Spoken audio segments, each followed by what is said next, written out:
Israel Iran जंग में Iran लगातार क्लस्टर बम से हमला बोल रहा है। इस बार ईरान ने सऊदी अरब पर क्लस्टर बम बरसा दिए। सुनिए।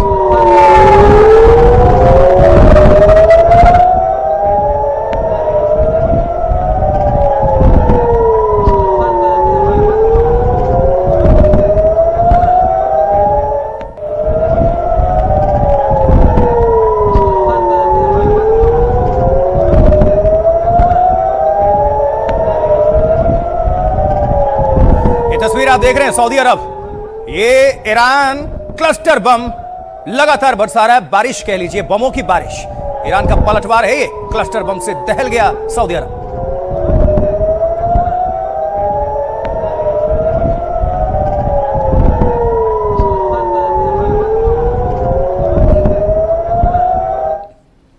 और अब आपको दूसरी तस्वीरें हम दिखाने जा रहे हैं, क्योंकि ईरान ने रियाद में तेल रिफाइनरी पर जो हमला किया है और सऊदी अरब सहित अमेरिका तक को चौंका दिया, दहला दिया।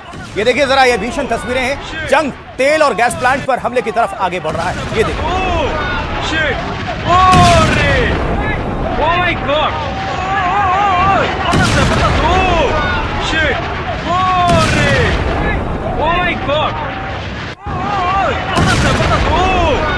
भीषण भीषण बमबारी है ये। आसपास जो लोग हैं उनको सुन पा रहे हैं आप? ओ माय गॉड, एक बार फिर से सुनवाइए।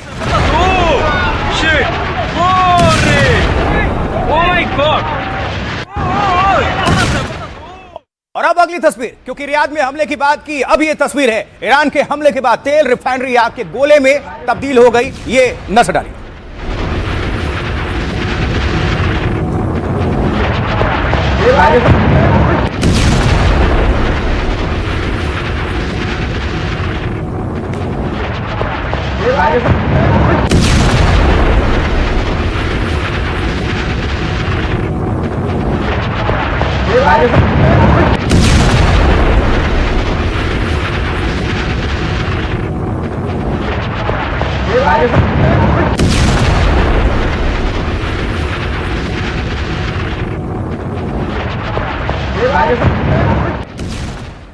और कई देश इसमें शामिल है जिस पर ईरान पलटवार कर रहा है। एक साथ सब दहल उठे हैं। ईरान ने मिडिल ईस्ट के एक और मुस्लिम देश कतर में भी तेल रिफाइनरी को टारगेट कर दिया है। ये देखिए जरा तस्वीर। और इसके बाद कतर ईरान से बेहद नाराज है। मुस्लिम देशों को इसको लेकर एक आपात बैठक, इमरजेंसी बैठक जिसे कहते हैं, वो बुलानी पड़ी।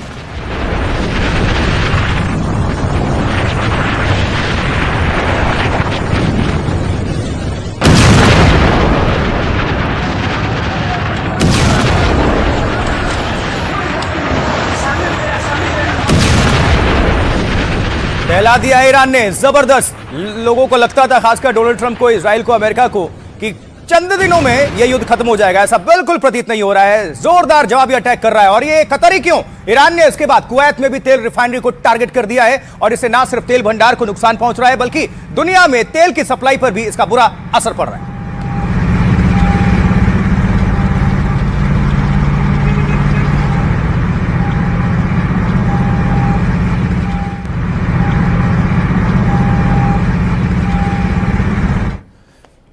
यूएई, यूनाइटेड अरब अमीरात में अमेरिकी बेस को कितना नुकसान पहुंचा है, इसकी सैटेलाइट तस्वीरें सामने आ गई हैं, जिसे आपके सामने रख रहे हैं। देखिए, इसमें दिख रहा है कि ईरान के हमलों में अबू धाबी के एयरबेस को कितना नुकसान पहुंचा है। ये सैटेलाइट इमेज नजर डालिए।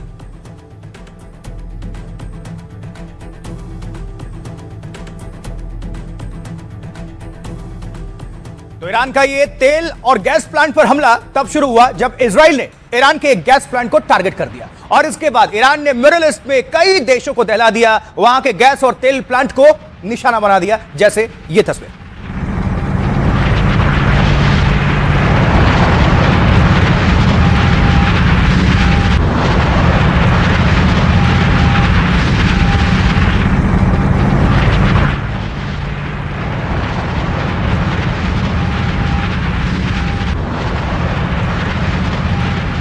ये इजराइल का पलटवार है जिसे आप देख रहे हैं। ईरान के गैस प्लांट पर ये अटैक किया है इजराइल ने। ये देखिए, एक बार फिर से सुनवाते हैं। पूरा धुआं धुआं इलाका ये।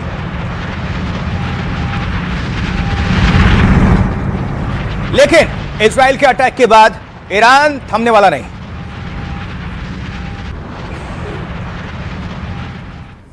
कुछ और तस्वीरें आपके सामने हम रखने जा रहे हैं। क्योंकि जवाबी पलटवार ईरान बहुत आक्रामक तरीके से कर रहा है, उसका शेष नेतृत्व खत्मा, लेकिन दुनिया को लगा कि शायद सब कुछ खत्म हो जाएगा और थम जाएगा। बिल्कुल नहीं थमने वाला ईरान। इजराइल के हमले के बाद ईरान ने इजराइल पर क्लस्टर बमों से हमला कर दिया, बारिश कर दी। ये उसी हमले की तस्वीर है आपके सामने। זה ממש נופל פה. מה זה? זה מסוכן היום. מאיפה זה נופל? כן, זה ממש קרוב. ממש פה. כביש 6. अब जरा आपको एआई वीडियो के जरिए दिखाते हैं किस तरह ईरान का ये क्लस्टर बम टारगेट को हिट करता है। नजर डालिए एआई वीडियो।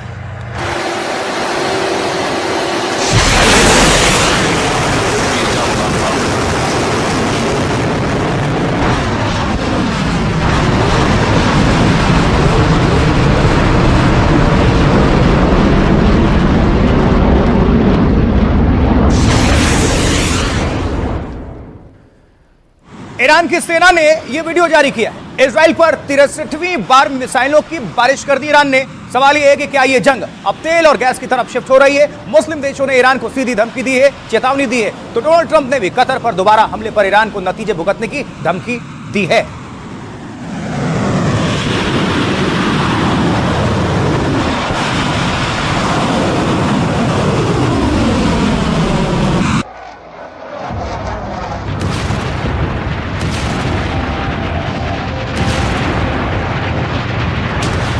ईरान इजराइल जंग अब तेल और गैस को लेकर युद्ध में बदलता जा रहा है। ईरान ने अब तेल और गैस भंडार पर निशाने लगाने शुरू कर दिए हैं। इजराइल के ईरान के गैस प्लांट पर हमले के बाद ईरान ने मिडिल ईस्ट में तबाही मचा दी है। एक साथ कई देशों में तेल और गैस प्लांटों को निशाना बनाकर चौंका दिया है। इसमें 12 मुस्लिम देश ईरान से बेहद नाराज हैं। सऊदी अरब सहित कई देशों ने हमले की धमकी तक दे डाली है।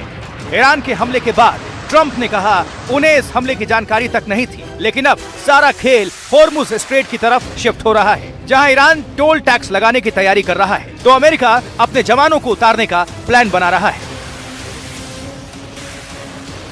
ये जरा आपको बता देते कि कैसे ईरान ने अरब देशों में आग लगा दी है। देखिए, ईरान ने सबसे बड़ा हमला कतर के गैस फील्ड पर कर दिया। रास लफान नाम की इस गैस फील्ड पर ईरानी मिसाइल गिरी, जिसके बाद कतर के इस गैस ठिकाने पर आग भड़क गई और कतर रक्षा मंत्रालय ने कहा ईरान ने 5 बैलिस्टिक मिसाइलें दागी हैं। इनमें से ज्यादातर को एयर डिफेंस सिस्टम ने हवा में ही मार गिराया, लेकिन ईरान की एक घातक मिसाइल रास लफान में गिर गई, जिसके बाद आनन फानन में कई घंटों के बाद आग बुझाई गई। रास लफान दुनिया का सबसे बड़ा एलपीजी उत्पादन केंद्र है। कतर के इसी गैस फील्ड से दुनिया भर में एलएनजी का निर्यात होता है। ईरान ने सऊदी अरब की तेल रिफाइनरी पर भी अटैक किया। समरेफ नाम की तेल रिफाइनरी पर ड्रोन आकर गिरा है और जहां हमला हुआ वो जगह सऊदी अरब के लाल सागर तट पर मौजूद है। यह सऊदी अरामको और एक्सान मोबिल की जॉइंट रिफाइनरी है, जहां से यानबू बंदरगाह के जरिए तेल की सप्लाई होती है। फिलहाल खाड़ी देशों से तेल का यही एकमात्र प्रमुख रास्ता है और सऊदी के रक्षा मंत्रालय के मुताबिक नुकसान का आकलन अभी किया जा रहा है, वो जारी है। ईरान ने यूएई में भी तेल गैस के ठिकानों को नहीं बख्शा है। दावा है यूएई के हब शन गैस सुविधा पर अटैक किया गया है। यूएई के बाब तेल ठिकाने पर भी ईरान ने हमला बोला था, जिसे यूएई ने खतरनाक और अंतर्राष्ट्रीय कानून का उल्लंघन बताया। कुवैत में भी 2 बड़ी तेल रिफाइनरी मौजूद है, वहां ड्रोन से हमला कर दिया ईरान ने। मीना अल अहमदी और मीना अब्दुल्ला रिफाइनरी पर अटैक किया ईरान ने। कुवैत पेट्रोलियम कंपनी के मुताबिक हमले से वहां आग लग गई। कंपनी ने कहा है कि कर्मचारी सभी सुरक्षित हैं, कोई घायल नहीं हुआ, राहत की बात यह। लेकिन इस बीच ईरानी कमांडर ने हमलों के बाद क्या कुछ कहा है, आपको सुनवाते हैं, सुनिए जरा। हमारी सेनाओं ने भीषण और जवाबी कार्रवाई की, जिसके बाद हमारे देश में हुए नुकसान के बराबर नुकसान वहां भी हुआ। हमारी कार्रवाई की वजह से अमेरिका से जुड़े तेल संयंत्रों में आग लग गई। हम अमेरिका और इजराइल को एक बार फिर चेतावनी देते हैं कि अगर आपने ईरान की ऊर्जा ढांचे पर हमला करके एक गंभीर गलती की है, यदि ऐसा दोबारा हुआ तो आप और आपके सहयोगियों के तेल गैस ठिकानों पर भविष्य में होने वाले हमले तब तक नहीं रुकेंगे जब तक कि वो पूरी तरह बर्बाद नहीं हो जाते। हमारी प्रतिक्रिया आज रात के हमलों से कहीं ज्यादा कठोर होगी। कुछ और तस्वीरें आपके सामने हम रखने जा रहे हैं, क्योंकि ईरान ने तो अटैक कर दिया, लेकिन मुस्लिम देश जो हैं वो नाराज हो गए। जी हां, कुछ इसमें मुस्लिम देश हैं, कौन कौन से, सब कुछ बताएंगे, तस्वीरें भी आप सभी तक पहुंचाएंगे। लेकिन मुस्लिम देशों की एक बैठक हो गई इमरजेंसी में, जिसमें ईरान से हमले रोकने को कहा गया है और साथ ही मुस्लिम देशों ने साफ किया है कि अब ईरान अगर नहीं मानता है तो वो ईरान को जवाब देने के लिए तैयार है।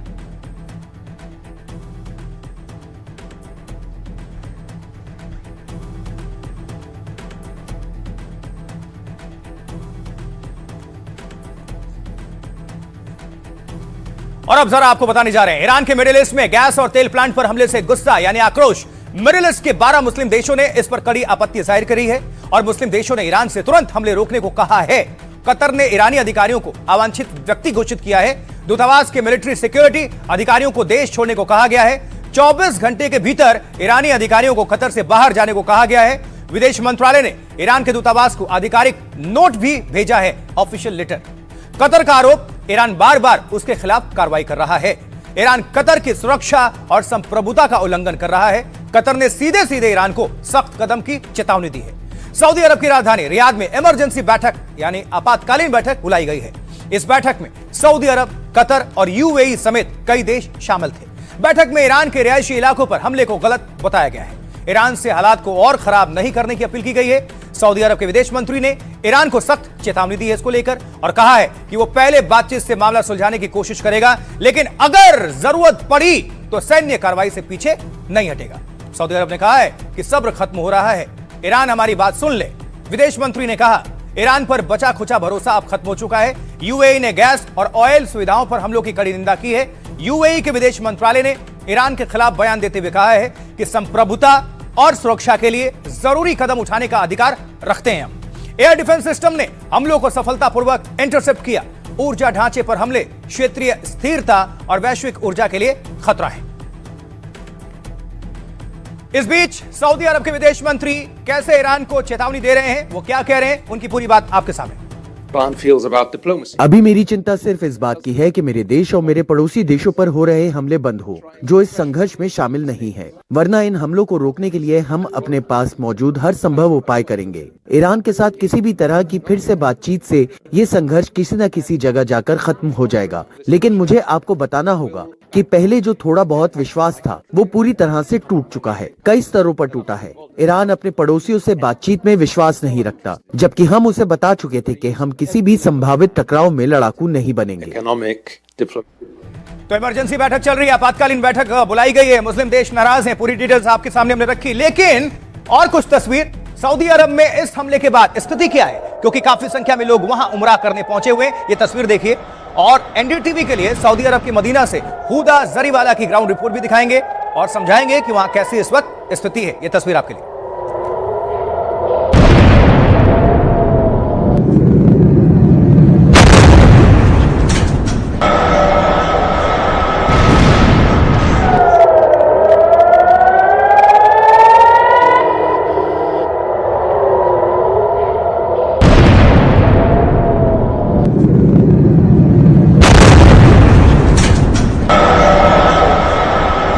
मदीना मुनव्वरा में मौजूद हूँ, जहाँ पे सुभान अल्लाह आप जिस तरह से देख रहे हैं लाखों लाखों की तादाद में यहाँ पे भीड़ मौजूद है। जिस तरह से हम मदीना मुनव्वरा में सेफ महसूस कर रहे हैं, अपने आप को हिफ्ज़ व अमान में अल्लाह ताला की महसूस कर रहे हैं। मैं सुबह ही मक्का से आई हूँ। मक्का मुकर्रमा में भी सुभान अल्लाह बहुत सारे करोड़ों की तादाद में लोग मौजूद थे। वहाँ पे भी लोग सुकून में थे, सेफ थे। तो अगर ये वेस्टर्न प्रोपेगेंडा आप ना माने, जहाँ पे वो ये दिखाना चाहते हैं कि मिडिल ईस्ट सेफ नहीं है या मिडिल ईस्ट में मुसलमान ममालिक को कोई आपस में एक दूसरे से लड़वाना चाहते हैं, तो ऐसा बिल्कुल नहीं है। अच्छा लग रहा है, हम काफी दिनों से यहाँ पर हैं, एक मंथ से ज्यादा हो चुका है सऊदी अरब में।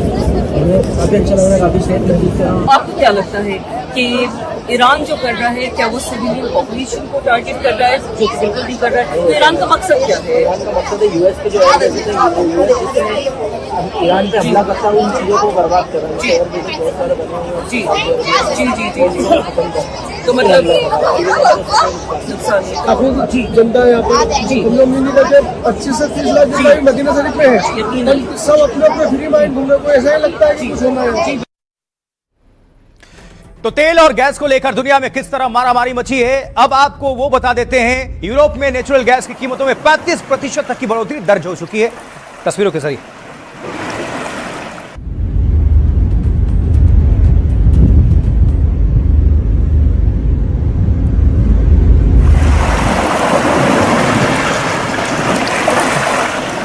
तो हमला भीषण होता चला जा रहा है दोनों तरफ से। देखिए, ईरान ने जैसे ही खाड़ी देशों में तेल गैस ठिकानों को टारगेट करना शुरू किया, पूरी दुनिया में तेल गैस की सप्लाई ठप होने से हाहाकार मच गया।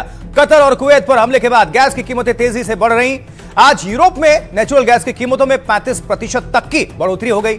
जंग के बाद से यूरोप में गैस की कीमतें 60% से ज्यादा बढ़ चुकी हैं। ब्रेंट क्रूड ऑयल जो तेल का वैश्विक मानक माना जाता है, उसकी कीमत भी बढ़कर आज $112 प्रति बैरल तक जा पहुंची। जंग के बाद से कच्चा तेल 48% से ज्यादा महंगा हो चुका है। 13 मार्च के बाद से यह $100 प्रति बैरल के ऊपर ही चल रहा है और यह खाड़ी देशों में तेल गैस के ठिकानों पर हमले तेज होने का असर है साफ तौर पर, क्योंकि कतर, यूएई, सऊदी अरब प्राकृतिक गैस के प्रमुख उत्पादक हैं। खाड़ी देशों से दुनिया में करीब 14% गैस निर्यात होती है। भारत की बात अगर कर लें अपने देश की, तो हम करीब 60% एलपीजी खाड़ी देशों से ही मंगवाते हैं।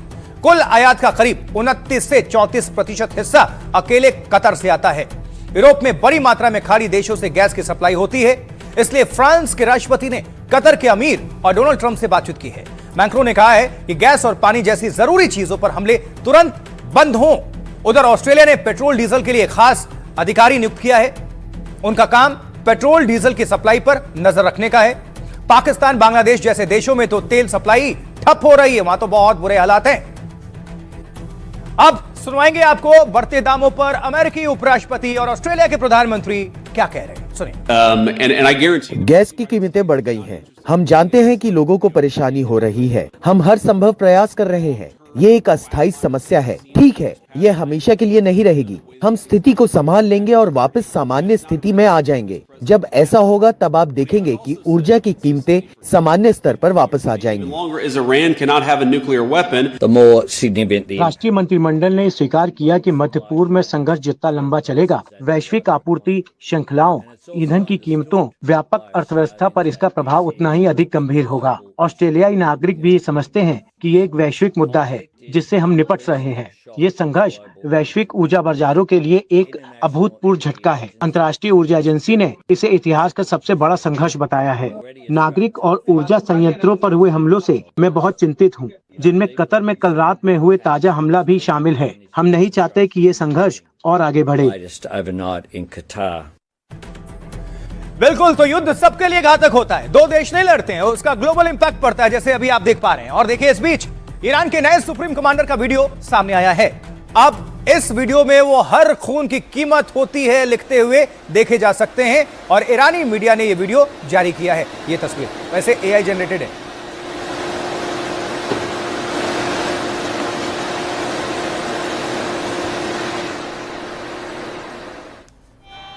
ईरान में अमेरिका के खिलाफ प्रदर्शन लगातार जारी है, ये तस्वीर।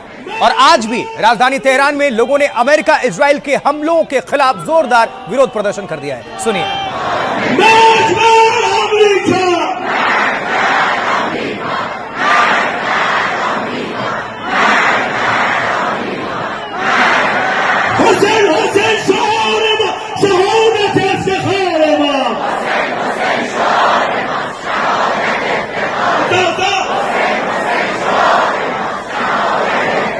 अमेरिका यही चाहता था कि ईरान की जनता विद्रोह कर दे, लेकिन ऐसा हुआ नहीं। वो तो एक साथ सरकार के साथ खड़ी है, मतलब शीर्ष नेतृत्व के साथ। अमेरिका और इजराइल लगातार ईरान के टॉप नेताओं, सुरक्षा अधिकारियों के मारे जाने की बात कर रहे हैं, लेकिन ईरान रुकने का नाम नहीं ले रहा है। ईरान सरेंडर करने को बिल्कुल तैयार नहीं दिख रहा है। वो अमेरिका को ज्यादा से ज्यादा नुकसान कराने की मूड में है। ईरान के जो टॉप नेता अधिकारी जो ढेर हुए हैं, वो तस्वीरें हैं।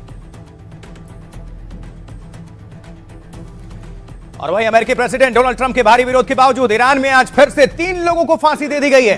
ट्रंप ने ईरान को आम लोगों को फांसी नहीं देने को कहा था, लेकिन ईरान की सरकार अपने हिसाब से फैसले ले रही है। अमेरिका को कोई दबाव उस पर काम नहीं कर रहा। ये देखिए।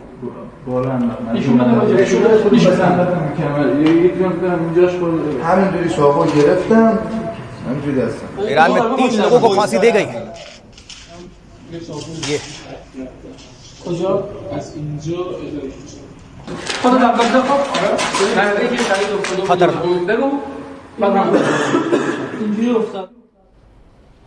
ईरान की ग्राउंड सेना ने भी तैयारी का वीडियो जारी किया है। अमेरिका के जवानों के ईरान में उतारने का प्लान है और ऐसे में ईरान ने अपनी तैयारी दिखाई है दुनिया को।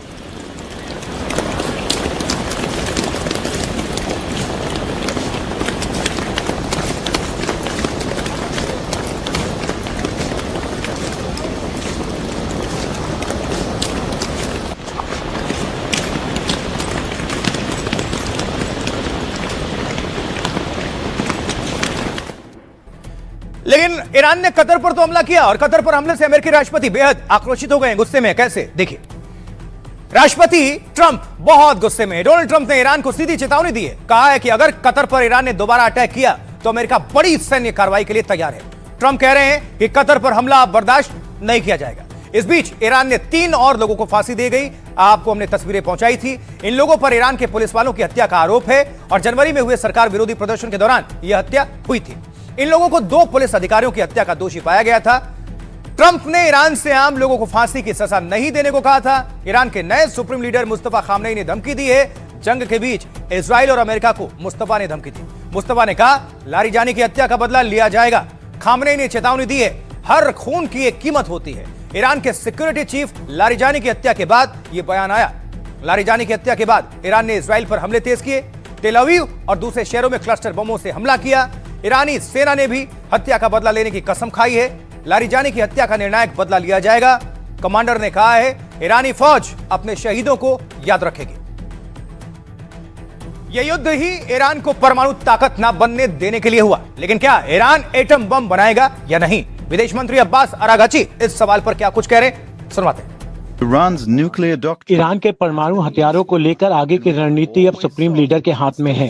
ईरान को इस मामले में आगे क्या करना है, ये उन्हीं पर निर्भर करता है। हमें इस मामले पर सर्वोच्च नेता की राय का इंतजार करना होगा। A fatwa, as you know, depends on the person who issues it.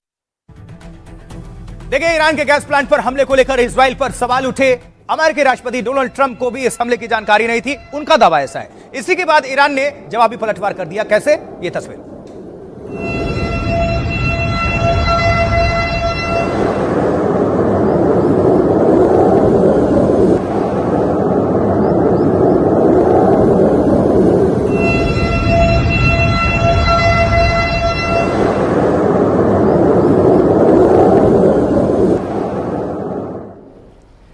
तो ईरान के जिन हमलों का असर तेल गैस सप्लाई पर पड़ा है, ईरान के उन हमलों की वजह इजराइल का वो अटैक है जिसमें ईरान के सबसे बड़े पार्स गैस फील्ड को निशाना बनाया गया था।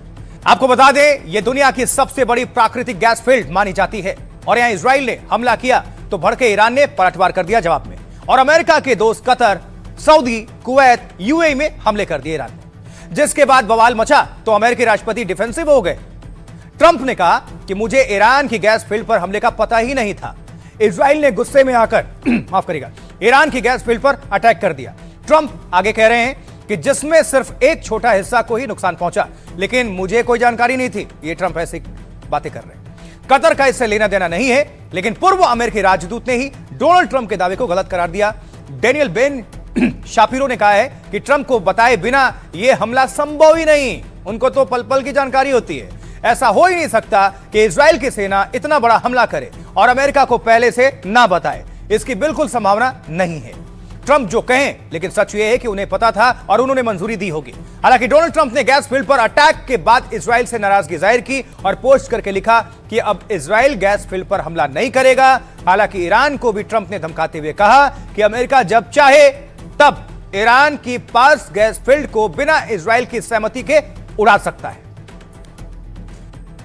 तो डोनाल्ड ट्रंप भले ही खुद को अनजान बताएं, लेकिन चाहे अमेरिका हो या फिर ईरान, एक ही आवाज उठ रही है कि अमेरिका को युद्ध में इजराइल ने ही झोंका है।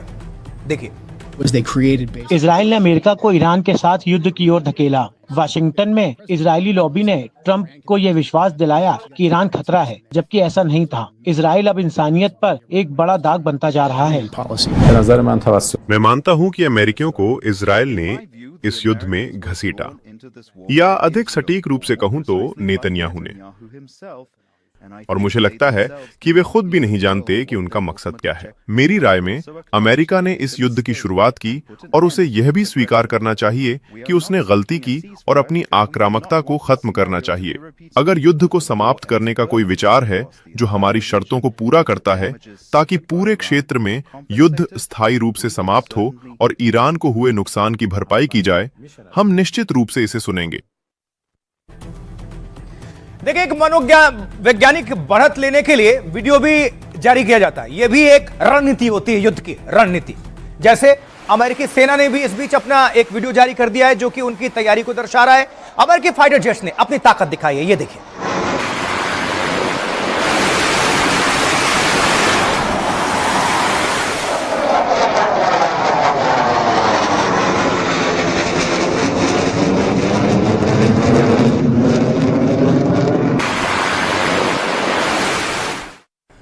और वहीं अमेरिकी सेना ने हॉर्मुज स्ट्रेट में हमले की तस्वीर भी जारी की है। ये जरा नजर डालिए आप, अटैक वाली तस्वीर।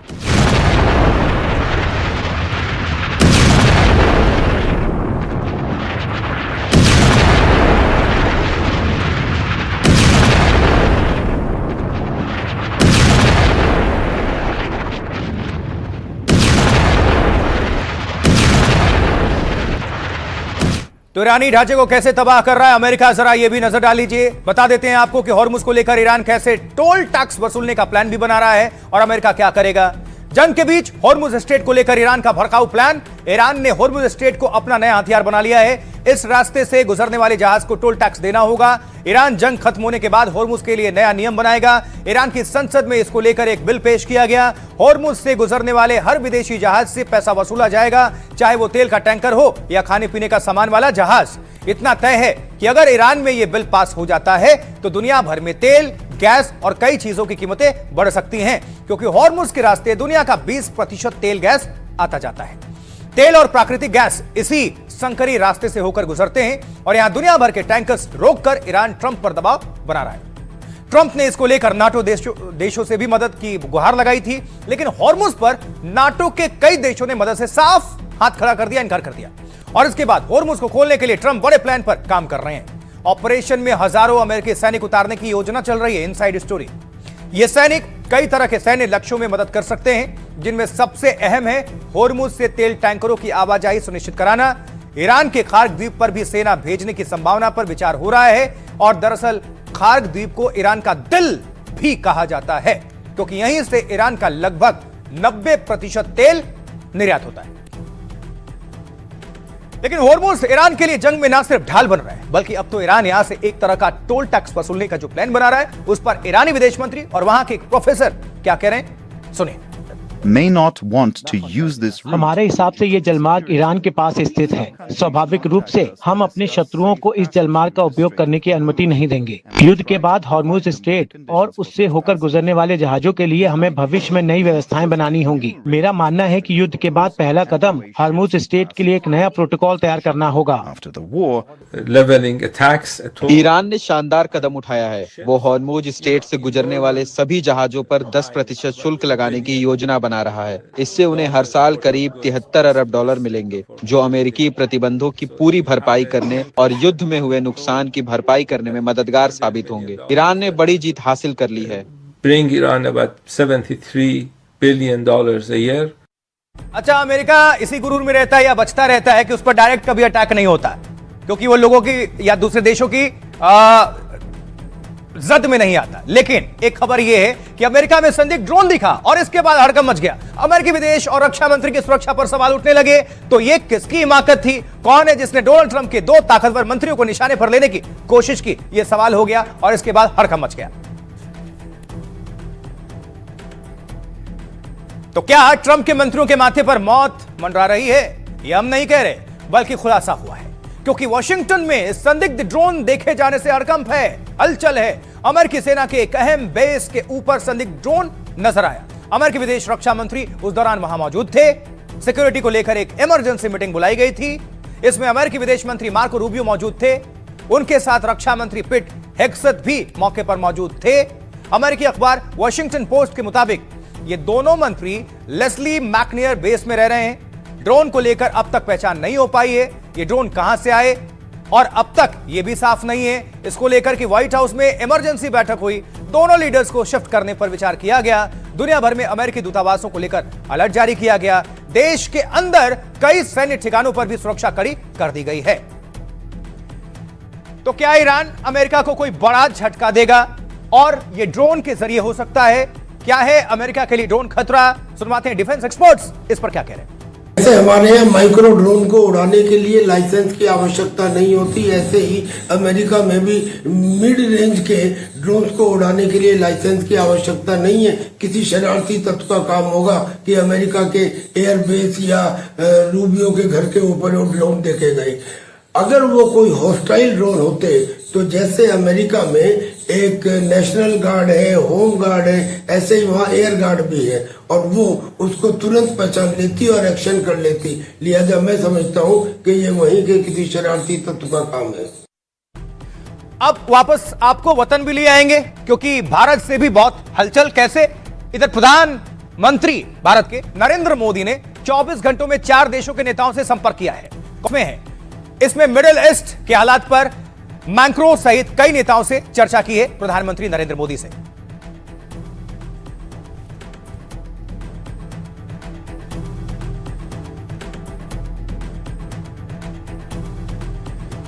तो आपको हमने जैसा बताया, प्रधानमंत्री नरेंद्र मोदी लगातार दूसरे राष्ट्राध्यक्षों से संपर्क कर रहे हैं, बातचीत कर रहे हैं। आइए आपको अपडेट हम कर देते हैं। और उन्होंने 24 घंटे में 4 देशों के प्रमुखों से फोन पर बातचीत की है। आज उन्होंने मलेशिया के पीएम अनवर इब्राहिम को फोन घुमाया। दोनों नेताओं ने कूटनीति के जरिए शांति पर सहमति जताई। मलेशिया से पहले प्रधानमंत्री मोदी ने फ्रांस के राष्ट्रपति इमैनुअल मैक्रों से बातचीत की और क्षेत्र के फौरन तनाव कम करने की जरूरत पर फोकस किया गया, जोर दिया। उन्होंने कहा कि संवाद और कूटनीति के रास्ते पर लौटना होगा। प्रधानमंत्री मोदी ने जंग को लेकर ओमान के सुल्तान से भी बातचीत की है। दोनों नेताओं के बीच हॉर्मुज स्ट्रेट को लेकर चर्चा हुई। पीएम मोदी ने कुवैत के क्राउन प्रिंस से भी फोन पर बातचीत की। प्रधानमंत्री ने कुवैत पर हुए अटैक की कड़ी निंदा भी की और साफ किया कि भारत खाड़ी देशों के साथ खड़ा है। खाड़ी देशों के लिए लगातार एडवाइजरी जारी की जा रही है और वहां रह रहे भारतीयों को भरोसा दिलाया जा रहा है। इस बीच सरकार ने घरेलू पीएनजी की 100% सप्लाई तय की है। 3 दिनों में 5,600 एलपीजी उपभोक्ता पीएनजी पर स्विच कर चुके हैं। एलपीजी की पैनिक बुकिंग घट रही है। कल 57 लाख बुकिंग आई। कालाबाजारी और होर्डिंग को रोकने के लिए कल 6,000 छापे पड़े। उत्तर प्रदेश में 1100 छापेमारी में करीब 1,000 सिलेंडर्स जब्त हुए हैं और साथ ही बहुत सारे एफआईआर भी दर्ज हुए हैं। अब सुनिए सरकार क्या एक्शन ले रही है और प्रधानमंत्री नरेंद्र मोदी ने 4 राष्ट्राध्यक्षों से क्या बातचीत की है। कल हमारे प्रधानमंत्री ने कुवैत के युवराज से बात की। दोनों नेताओं ने पश्चिम एशिया में उभरती स्थिति पर विचार विमर्श किया और हाल के घटनाक्रमों पर अपनी चिंता व्यक्त की। प्रधानमंत्री ने कुवैत की संप्रभुता और क्षेत्रीय अखंडता पर हमलों की भारत की निंदा दोहराई। उन्होंने हॉर्मुज स्ट्रेट में सुरक्षित तरीके से आवागमन को सुनिश्चित करना हमारी सर्वोच्च प्राथमिकता बताया। दोनों नेताओं ने क्षेत्रीय शांति और स्थिरता के लिए निरंतर राजनयिक जुड़ाव को आवश्यक माना। प्रधानमंत्री ने कुवैत में भारतीय समुदाय की सुरक्षा और कल्याण के लिए युवराज के निरंतर समर्थन के लिए उन्हें धन्यवाद दिया और आगामी ईद के त्योहार की शुभकामनाएं दी।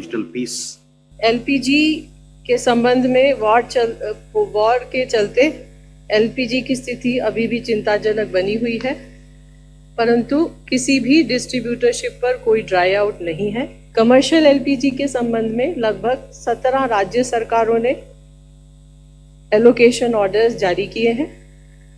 कमर्शियल एलपीजी सप्लाईज सभी स्टेट्स और यूनियन टेरिटरीज को दे दी गई है। तो आज ईरान से जंग का 20वां दिन है और ईरान से जंग के 20वें दिन एक रिपोर्ट ने डोनाल्ड ट्रंप की मुश्किलें बढ़ा दी हैं। जिस मुनीर और शहबाज के साथ ट्रंप यारी कर रहे थे वो ही अमेरिका के लिए बड़ा खतरा बनता जा रहा है। तो क्या है इस रिपोर्ट में, यह भी जरूर आपको जानना चाहिए।